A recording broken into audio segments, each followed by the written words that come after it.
This is KVUE News Daybreak. It is not going to be a good hair day today. Here's what you can expect outside today as we look live at the Flag there at the Palmer Events Center. It is a bit windy out there. Erica Lopez will have the rest of our forecast coming up. A horrific chemical weapons attack in Syria. I'm ABC's Lana Zach in Washington. Coming up, I'll have the details, including how the Trump administration may respond. And a report on institutional racism here in Austin, and a lot of people are reacting to it this morning, how the city is trying to keep minorities from leaving historic neighborhoods.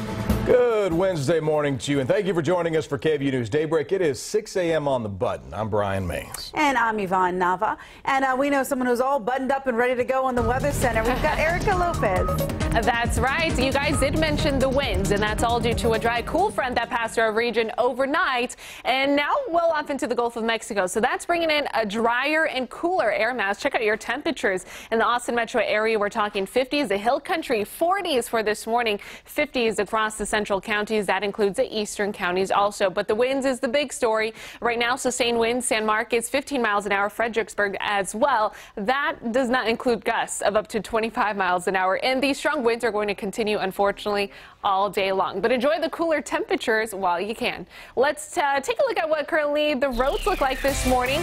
We haven't monitored any major accidents, so that's definitely some good news. As you're heading out the door, drive times are looking pretty nice so far also.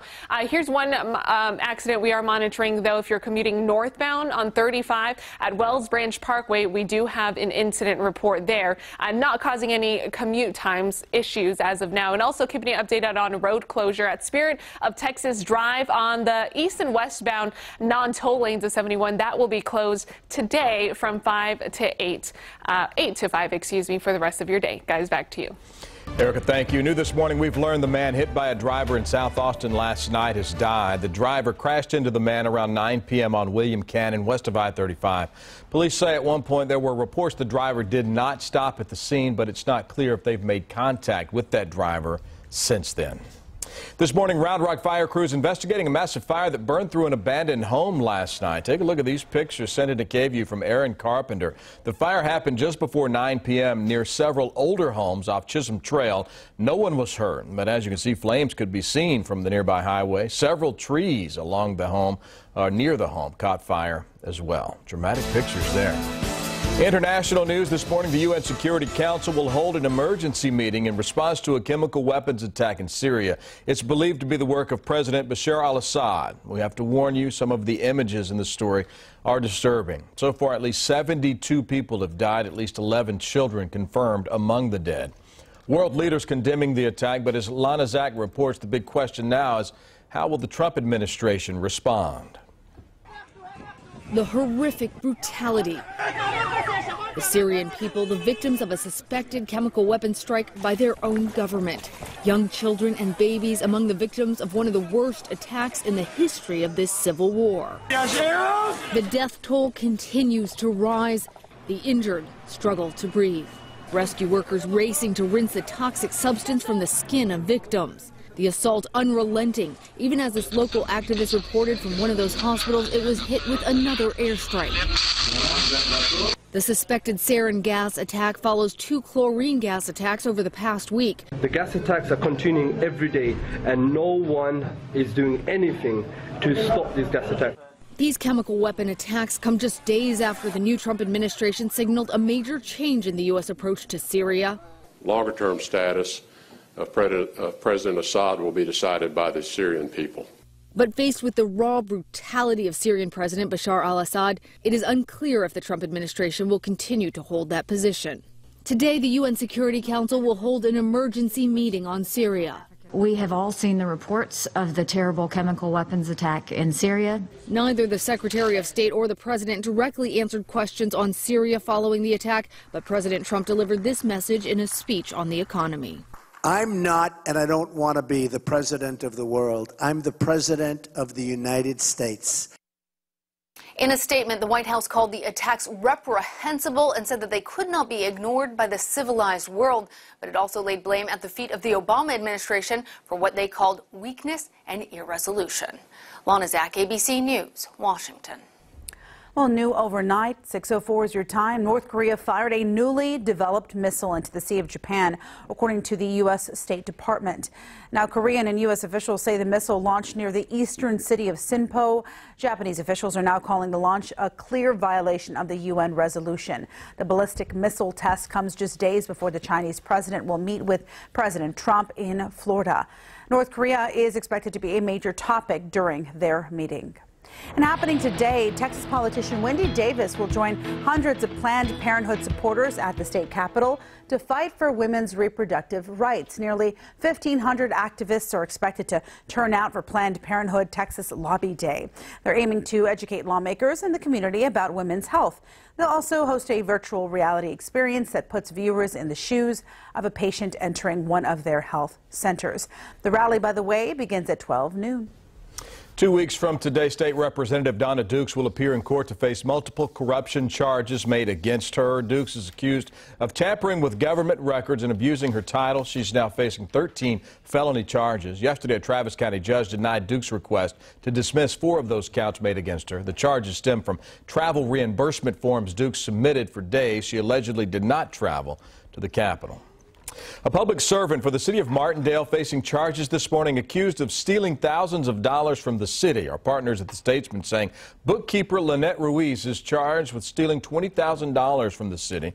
The case will go before the grand jury in May. Ruiz could face up to 20 years in prison and fines up to $10,000. 237. That's how many things need to change in Austin to deal with institutional racism. That's according to a new report from a city task force. It claims racism impacts people's education, health care, their relationship with police, and where they live. KVUE's Corey Coffin tells us about the task force's plan to deal with the big hurdle of housing and how to pay for it. Corey. Well, good morning, Yvonne. Of all of the issues highlighted by the task force, gentrification is a major one. The group suggests tax help for minorities in some neighborhoods that they've been pushed out of. Now, it's asking the city to use public-owned property to build homes for low-income minority and former East Austin residents who want to return to their neighborhoods. The group also suggests the city allow housing that includes mobile homes or tiny homes on the land.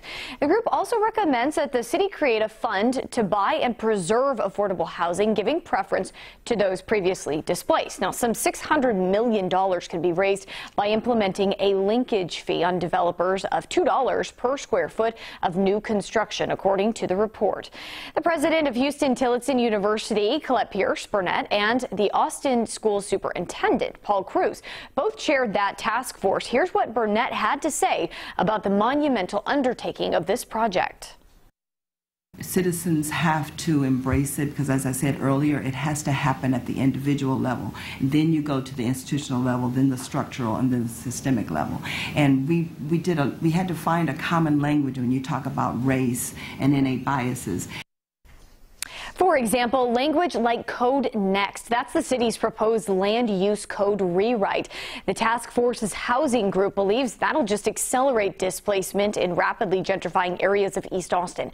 Instead, the group recommends the city rethink the way they prioritize housing projects in the future and also prioritize funding low-income housing over market rate housing. Now, this report is just a jumping off point. Not all recommendations will be implemented. Brian Yvonne, back to you.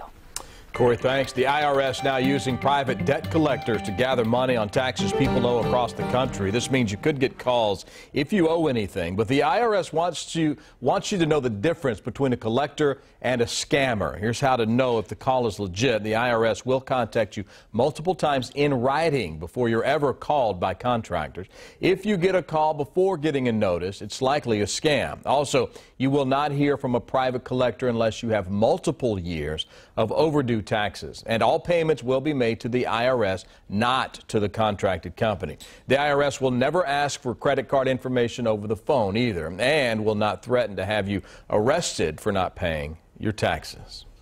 Time to get a check on our forecast. It's going to be nice and breezy today. Erica Lopez joins us now with details. That's right. Maybe a little bit windy at times. We're already seeing some sustained winds in the 20s across our viewing area. As of now, for the Austin metro area, 9 miles an hour is what your winds are, but gusts of up to 15 miles an hour. Temperatures are quite cooler, actually cooler right now than where we were about an hour ago. That's a drier, cooler air mass funneling in after a dry, cold front pushed through our viewing area area. So here's what you can expect for your rush hour forecast. 50s this morning, and then only in the 70s. We're not going to make it into the 80s today. We get a nice break from the 80-degree temperatures. Our daytime highs today are going to be about 15 degrees cooler than where we were yesterday. So enjoy that.